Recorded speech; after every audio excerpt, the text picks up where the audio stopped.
അസ്സലാമു അലൈക്കും. കൈക്കൂലി. കൈക്കൂലിയെക്കുറിച്ചാണ് പറയുന്നത്. ആരെങ്കിലും തൻ്റെ സഹോദരന് വേണ്ടി ഒരു ശുപാർശ ചെയ്യാൻ വല്ല കൈക്കൂലിയും സ്വീകരിച്ചാൽ അതുവഴി അവൻ പലിശയുടെ കവാടങ്ങളിൽ നിന്നും ഏറ്റവും വലിയ കവാടം തുറക്കുകയാണ് ചെയ്യുന്നത്. കൈക്കൂലി കൊടുക്കുന്നവനെയും അത് വാങ്ങുന്നവനെയും അള്ളാഹു ശപിച്ചിരിക്കുന്നു. അതുപോലെ തന്നെയാണ് പലിശയും.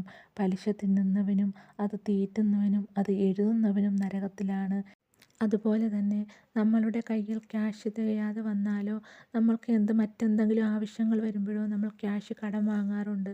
കടം തിരിച്ചു കൊടുക്കണമെന്ന ഉദ്ദേശത്തോടുകൂടി കടം വാങ്ങുന്നതായാൽ അള്ളാഹു അത് വീട്ടാൻ കഴിവും നൽകുന്നതാണ്.